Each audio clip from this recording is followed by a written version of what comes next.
आदाब। भारत की सोच चैनल पर आपका स्वागत है। मैं हूं आपके साथ मोहम्मद ओवैस आलम। देश की सुरक्षा पर पवन खेरा ने पत्रकारों से क्या कहा तथा सुरक्षा के सवाल पर कांग्रेस के हेडक्वार्टर से पवन खेरा ने मीडिया को संबोधित किया। नमस्कार साथियों, दशहरे की आप सबको बहुत बहुत शुभकामनाएं। दशहरा एक ऐसा पर्व है जहां बुराई पर अच्छाई की जीत होती है। जो हृदय विदारक वीडियो कल हम सब ने देखा, उस वीडियो पर जो चीन ने रिलीज़ किया है गलवान वैली का हमारे वीर सैनिकों का, उस वीडियो पर सरकार की चुप्पी पर हम सवाल उठाना चाहते हैं। उस वीडियो की सत्यता पर सरकार को आगे आकर जवाब देना चाहिए। अगर वो वीडियो सत्य है तो ये बहुत ज़्यादा हृदय विदारक तो है ही, बहुत गंभीर मुद्दा इसलिए है कि यह फिर वॉर क्राइम की श्रेणी में आएगा। चीन की हिम्मत कैसे हुई तो इस तरह से वॉर क्राइम की गतिविधियों में वो संलिप्त हुआ, और अगर ये वॉर क्राइम की श्रेणी में सरकार इसको मानती है तो सरकार इस दिशा में क्या कदम उठाएगी? क्या अंतर्राष्ट्रीय समुदाय को इसमें शामिल करना चाहिए?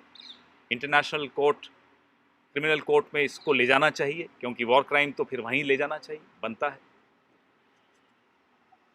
गृह मंत्री कल अपनी तारीफ करते हुए सुनाई दिए।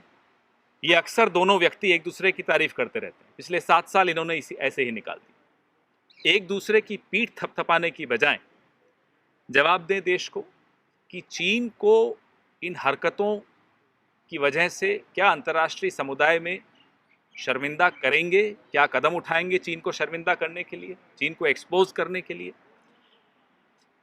हमारे उपराष्ट्रपति महोदय को अरुणाचल जाने से रोकने का प्रयास चीन करता है, उसको आपत्ति होती है हमारे ही देश में हमारे ही उपराष्ट्रपति जा रहे हों और चीन इस तरह की हिमाकत करे और यहाँ से कोई कड़ा जवाब न जाए।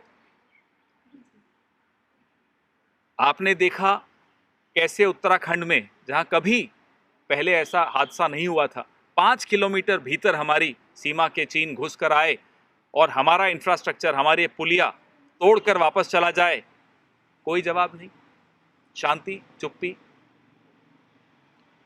जो 13वां राउंड था कोर कमांडर्स की बैठक का, जिसमें डेप्सांग और डीओबी के विषय में चीन कैसे बात करने को भी तैयार नहीं है। जो अप्रैल 2020 का यथास्थिति थी, उस यथास्थिति को बहाल करने के लिए जो चर्चा हो रही है, उस चर्चा में भी चीन बिल्कुल सहयोग नहीं दे रहा। तो बड़ी बड़ी ढींगे हाँकने से अच्छा यह होगा कि सरकार जवाब दे,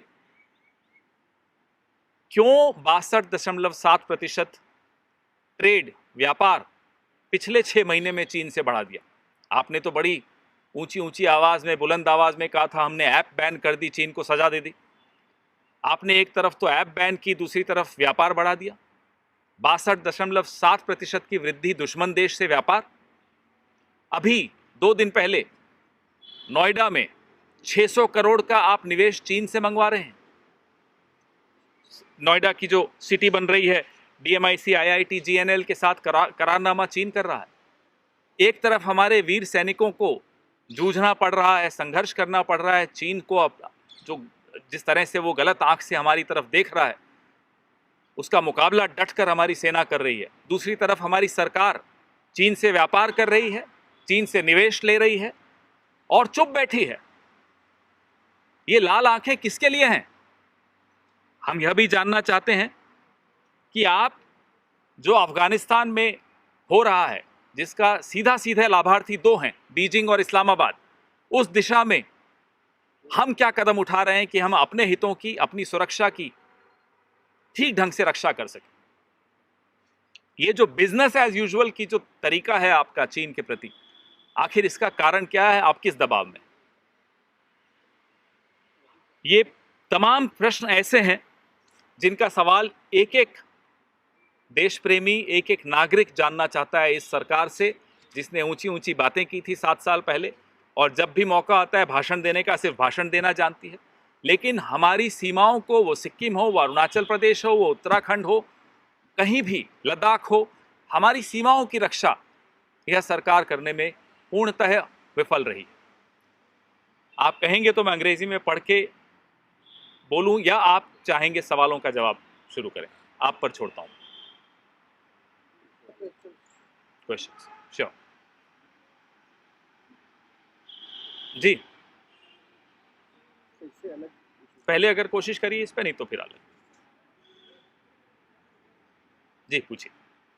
Sir, a very barbaric act of murder has happened at Sindhu border. You must have seen the visuals that are coming through.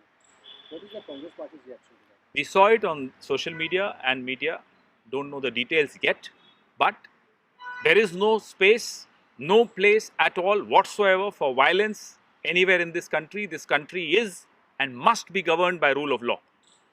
It is the government's responsibility to get deep into this, investigate and let the law take its course. Sir एक बार हिंदी में बोल लीजिए।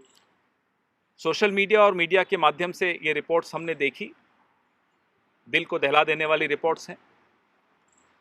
इसकी ज़्यादा details अभी हमारे पास नहीं है, लेकिन हिंसा का स्थान, कांग्रेस पार्टी सदैव रूप से हमारा यही एक स्टैंड रहा है, हिंसा का स्थान इस देश में कतई हो ही नहीं सकता।